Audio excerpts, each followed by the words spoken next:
دا ډیر جدي او مهم موضوع ده. د سویس د مهاجرت اداره داسې یو طرحه وړاندې کړې چې د پښتون قوم پناه غوښتونکي باید افغانستان ته واستول شي. دوی داسې یو طرحه ورکړې چې پښتانه چې اروپا ته راځي د دوی کیسونه د باید وشړل شي.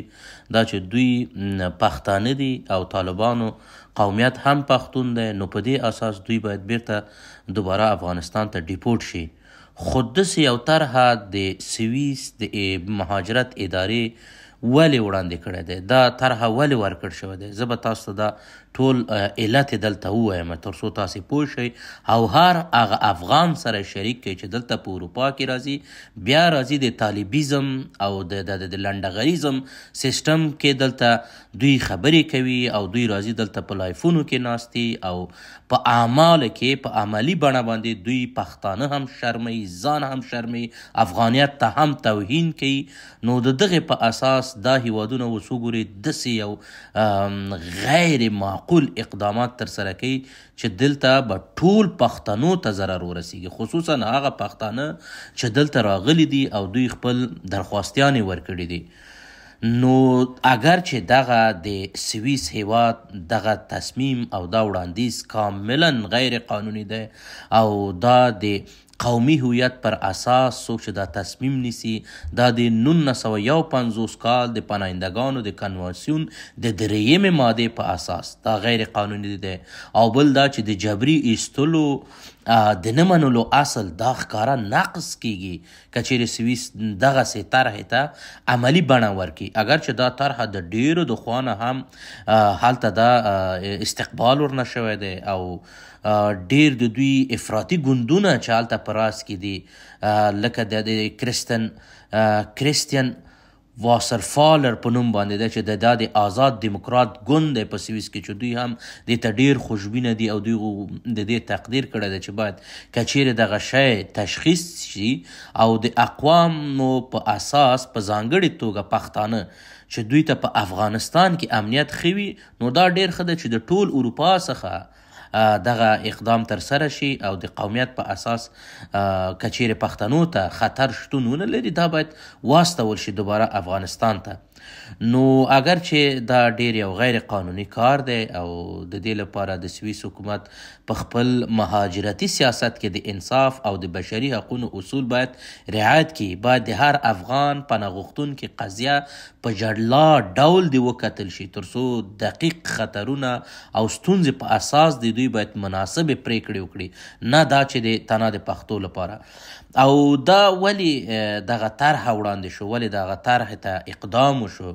د دې اصلي دلیل دا کوم چې تیر کال په آلمان کې پیښه ترسره شوه او هلته خلک د افغانانو لخوا څخه ووژل شو او په مختلف جرمونه هلته ترسره شول. نو دوی د هغې په اساس دغه یو ډیر سختګیرانه غیر معقول ضد پښتنو مهاجرتي سیاست مخته نیولی دی او هغې ته وړاندیز کړی دی. او د ده څخه مخکې هم فرانسې دا ویلی دی چې که چیرې کوم جنسي تیری او کوم جرمونه افغانانو ترسره کړي په فرانسه کې دوی ویلی دي چې موږ نور د افغان هویت به له منځه ویسو او هر چاته په هغوی په اسنادو کې همغه د قومي هویت موقتي ډول باندې باید موږ ورته وضع کړو تر څو د قومي په اساس موږ د مجرمین تشخیص کړو. او که چیرې دغه موضوع په واقعا د پښتنو لخوا نه وي نو دا بهتره ده چې دغه طرحه د عملي شي. نو که چیرې داسې کړنې ترسره کیږي نو زما هدف هم د دې ویډیو نه دا دی چې دا ټول افغانانو سره ورسوي، خصوصا هغه فضولي خلک چې تمامه ورځ په دغه لایفونو کې ناستي د پښتون لپاره د افغانیت لپاره د هر ملیت لپاره دوی توهین کوي. ګورئ دغه شیانو سره بیخي ځان لرې ونیسئ. نه تاسې په دې اروپا کې کوم توره کولی شئ، نه چا کوم توره کړې ده چې د دې ځینه تاسې په افغانستان کې کوم تغییر راوړئ او نه د طالب فعلي سیستم او فعلي کوم کارکردګي چې دا ادامه لري دا د افغانانو خصوصا د هغه نجونو په خیر نه دی چې دوی هلته په افغانستان کې په مختلف خطراتو سره مخامخ دي، خصوصا د تعلیم او تحصیل نشتون. دا ټول غټ خطرونه دي او د ده څخه ډیر پښتانه تلفات ورکړي دي په پخوا حکومتونو کې.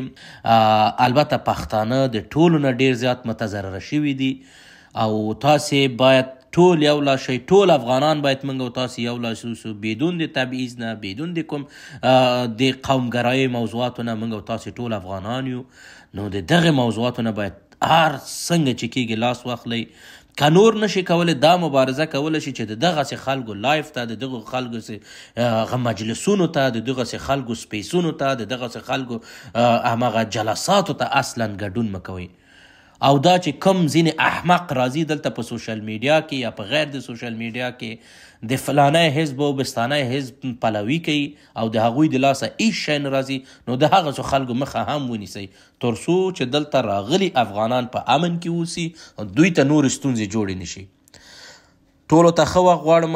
ویډیو ټول افغانانو سره شریک کړئ او په دې هکله باندې ټول باید متحد شئ، ټول باید یو لاس شو، که نه خدای مکړه د دې نه وروسته به افغانانو ته ډېر زیات ستونزې راپېښ شي. دا ویډیو خصوصا هغه افغانانو سره چې په سویس کې دي او کیسونه یې لا تر اوسه باندې تصمیم نه دي نیول شوي، هغوی د انټرویو لپاره او یا هم د کیس د بررسۍ لپاره غوښتنې لري یا درخواستیانې ورکړي دي، هغوی سره شریک کوي. هغوی دې باید ډېر محتاط اوسي، خصوصا پښتانه چې خدای مکړه د هغوی په کیسونو کې کوم ستونزې یا هم هغوی د دغې موضوعاتو ښکار نشي.